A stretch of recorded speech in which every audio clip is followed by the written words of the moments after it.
Bapak, Ibu, Saudara-saudari umat beriman yang terkasih dalam Kristus.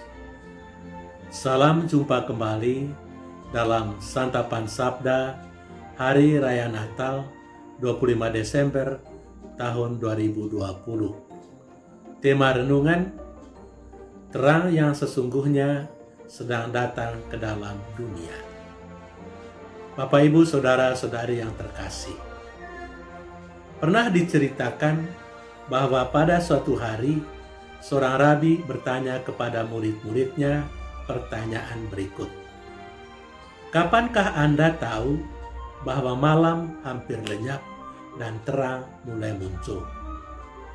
Salah seorang dari murid itu menjawab, ketika engkau melihat dari jauh dan bisa membedakan seekor kambing dari seekor rusa, maka engkau tahu bahwa malam hampir lenyap dan fajar pagi mulai muncul. Hampir, jawab sang rabi itu, tetapi belum terlalu benar. Kemudian seorang murid lain coba menjawab, ketika engkau melihat dari jauh dan bisa membedakan pohon apel dari pohon mangga, maka pada waktu itu malam telah hampir lenyap dan fajar terang mulai muncul. Tidak terlalu jelek, jawab sang rabi. Tetapi jawaban yang benar sedikit berbeda. Jawaban yang benar adalah, ketika Anda dapat melihat pada wajah setiap orang, baik laki-laki maupun perempuan, baik anak-anak maupun orang dewasa, dan seketika itu juga mengenal mereka sebagai anak-anak Allah dan sebagai saudara-saudarimu, maka pada saat itu juga Anda tahu bahwa kegelapan malam telah lenyap dan fajar terang sudah mulai muncul. Pada Natal pagi ini, ketika kita merayakan kemenangan terang atas kegelapan, Injil Yohanes memperkenalkan Yesus kepada kita sebagai terang yang datang dari surga dan masuk ke dalam dunia untuk memberikan kita penglihatan yang jelas tentang arti kehidupan. Saudara-saudari terkasih, kalau dalam Injil Matius, silsilah Yesus dimulai dengan Abraham sehingga merangkul semua orang Israel, dan dalam Injil Lukas, silsilah Yesus dimulai dengan Adam sehingga merangkul seluruh umat manusia, maka di dalam Injil Yohanes, asal mula Yesus Kristus itu dimulai pada diri Allah sendiri. Penginjil Yohanes merupakan satu-satunya penulis Injil yang tidak terlalu tertarik untuk menceritakan apa yang terjadi di kandang Bethlehem pada malam Natal, seperti yang dilakukan oleh Matius dan Lukas. Sebaliknya, penginjil Yohanes lebih tertarik dengan pertanyaan mengapa dan siapa dia yang dilahirkan di Bethlehem pada malam Natal itu, ketimbang bagaimana peristiwa Natal itu terjadi. Karena itu, dia menjelajahi keabadian untuk mewahyukan pribadi Yesus Kristus. Perikop Injil hari ini sangat penting karena dia memberikan kepada kita teologi tentang peristiwa inkarnasi, teologi tentang perayaan Natal.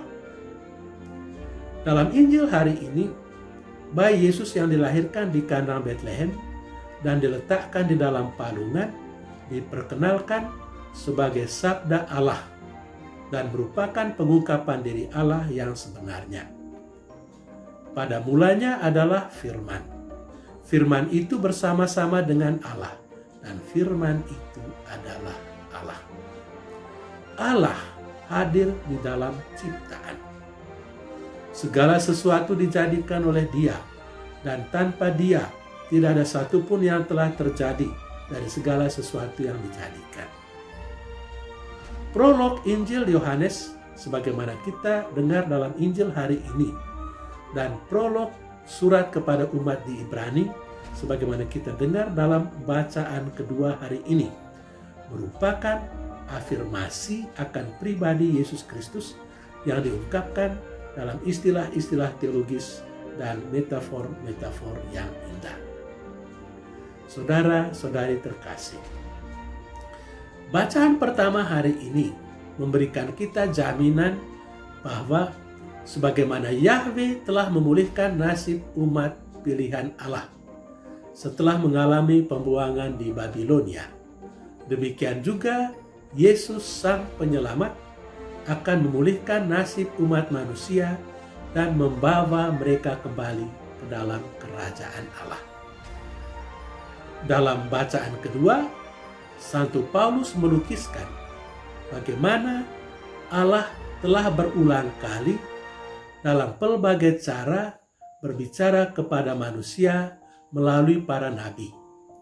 Tetapi pada zaman akhir ini, Allah berbicara kepada kita melalui putranya sendiri, yakni Yesus Kristus.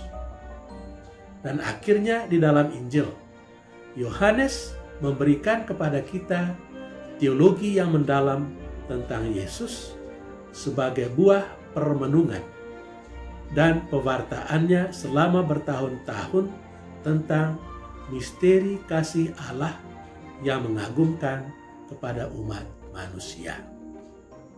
Saudara-saudari terkasih, pada hari ini ketika kita merayakan kedatangan Allah ke dunia dalam diri kanak-kanak Yesus, kita juga menantikan kedatangan Tuhan pada akhir zaman. Pada waktu itu, Dia tidak lagi datang sebagai seorang kanak-kanak, melainkan sebagai seorang hakim yang agung. Pada waktu itu, Dia akan mengadili manusia berdasarkan perbuatan-perbuatan kasih. Ketika aku lapar, kamu memberi aku makan. Ketika aku haus, kamu memberi aku minum. Ketika aku telanjang, kamu memberi aku pakaian. Ketika aku sakit, kamu mengunjungi aku. Ketika aku di dalam penjara, kamu melawati aku. Natal mengingatkan kita tentang pentingnya perbuatan-perbuatan kasih dan tentang pentingnya mengenal Yesus di dalam diri sesama kita. Hanya dengan demikian, Yesus bisa menjadi penyelamat, bukan hanya untuk keluarga kita masing-masing, tetapi juga bagi orang-orang di sekitar kita. Tuhan memberkati kita. Amin.